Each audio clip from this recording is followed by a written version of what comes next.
British people. We're very polite, aren't we? Even if we do say so ourselves. Well, that's certainly the perception that we have. But on this podcast, Not My Cup of Tea, we aim to take those from outside Britain who have come to make their homes here to see what they think of our culture. Do they agree that we're polite? And if so, what's it all about? What's behind it? Well, I'm delighted to say that I'm joined by our two international co-presenters. So, if you'd like to introduce yourselves. Hi, I'm Melina, and I am not British. I am from Greece, but I have lived in the UK for 5 going on 6 years now. So I am quite well versed. Hi, I'm Cindy, and I'm not British either, although I may sound British sometimes. I am from China, and I've lived in the UK for 7 years now. Classy. In this series of podcasts, we'll look at different aspects of British culture and ask the question at the end, is it their cup of tea? Or would they rather have their own homebrew from, in this case, Greece or China? So, this episode is all about politeness. I thought I'd start by asking you both, it's a classic kind of stereotype of British people that, they're very polite, aren't they? Is that true, or is that just a little more than a skin-deep image? I think it really depends what you define as politeness. I think the British are definitely polite in a sense. They can come across as quite polite in the sense that they're very concerned with manners. I think it's a good thing most of the time. I quite enjoy it. I come from a country where we kind of crave that. We miss it, if you will, in Greece. You walk in a supermarket and someone bashes onto you with their shopping cart.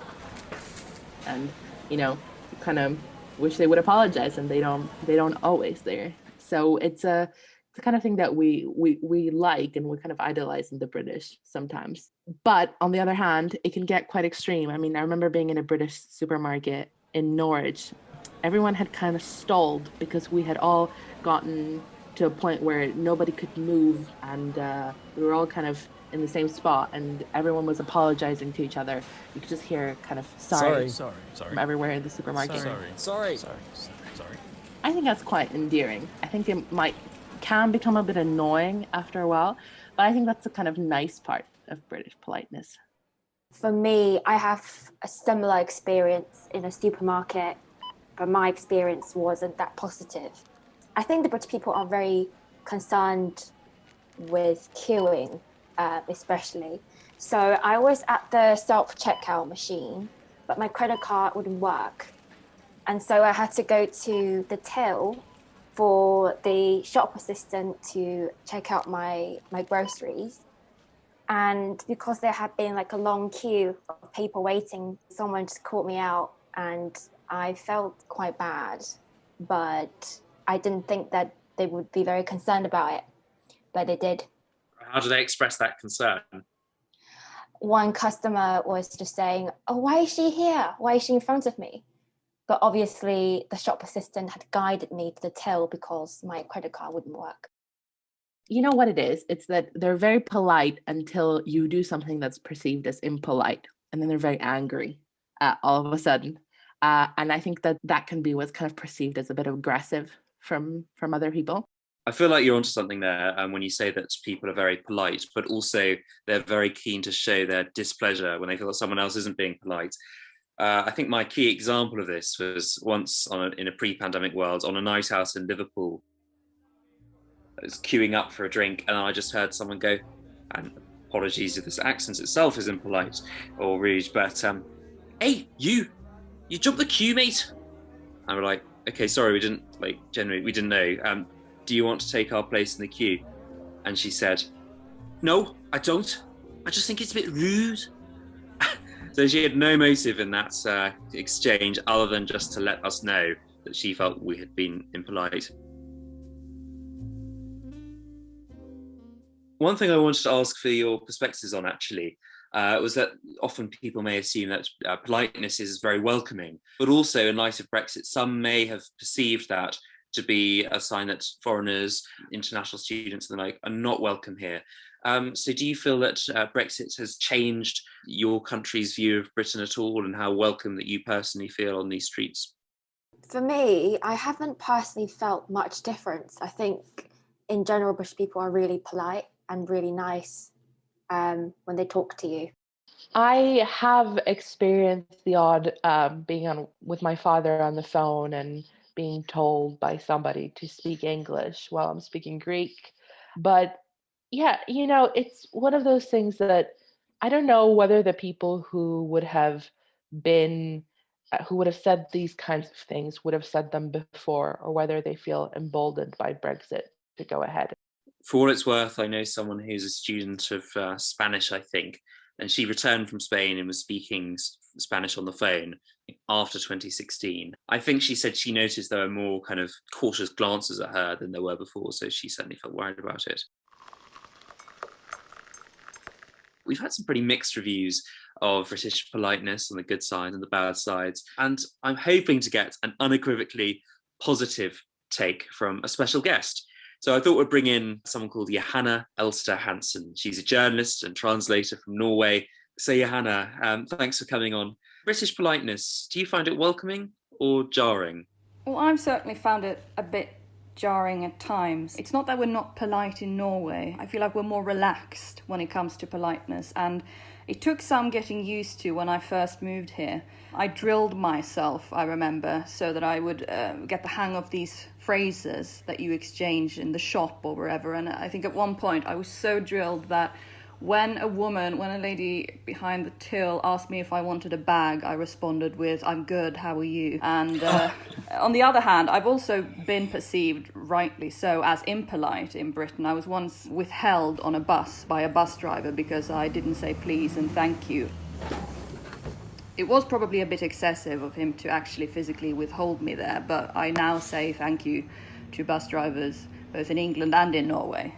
One thing that we've picked up on in some of the academic research is that in comparison to, say, Japan, for example, where a culture of politeness seems to be, some say, deeply rooted in a history of being very welcoming and is really strongly meant, something that in Britain it's actually just quite superficial and it really is surface level. To what extent do you think that mirrors with what your experiences have been? I have certainly felt like that. There seems to be this contrast. English, they're among the most polite people in the world, but I've also never encountered a group of people who enjoy demonstrating their displeasure more than the English. And it's that dichotomy that can be a bit jarring. So, all in all, what do you think's at the core of British politeness? I haven't grown up in this culture, and for me it can almost feel like a form of you push people around, you force them to interact with you, and sometimes it can even sort of feel like a form of social positioning almost.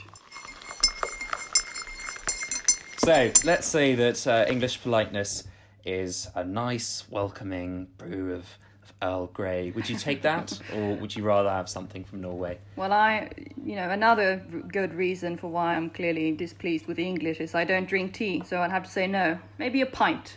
Well, it's sort of somewhere in between. Nice one. But it sounds like English politeness is just not your cup of tea.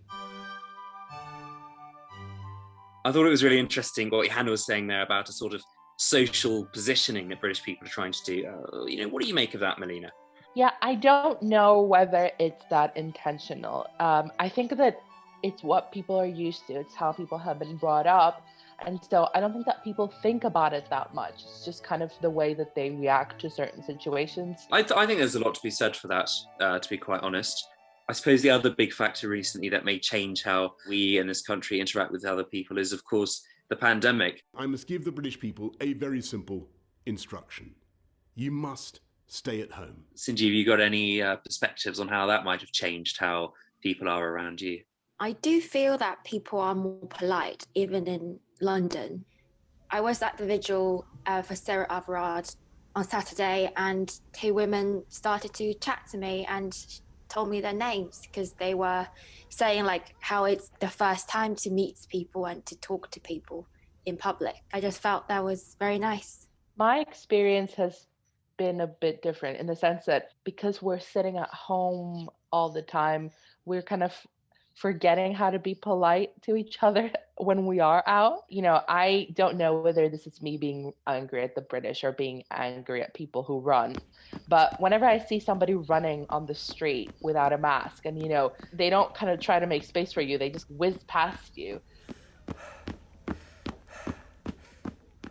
It always kind of bothers me. And I think, what about that good old British politeness where we all said sorry to each other and stepped aside for each other? Where did that go? Of course, ironically, I'd be more worried if someone said sorry to me now. Their aerosols are coming in my direction.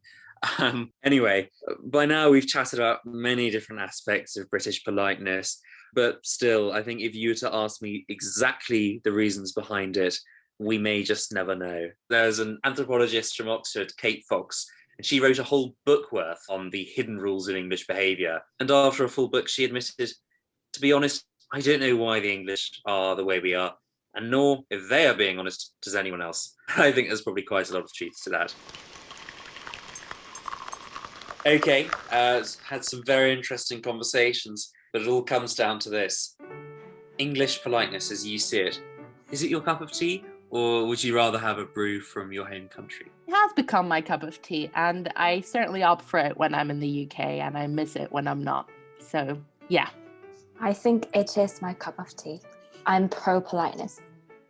And as for me, I think if someone were to offer me a nice cup of English politeness, I couldn't possibly refuse it. Well, that's all for this, our first inaugural episode of Not My Cup of Tea.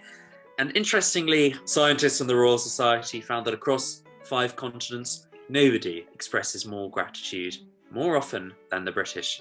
And with that in mind, it falls upon me to say thank you very much to our co-presenters, Melina, Spanoudi and Cindy Way. Thank you to our special guest, Johanna, and most importantly, to you, our listeners. Thank you.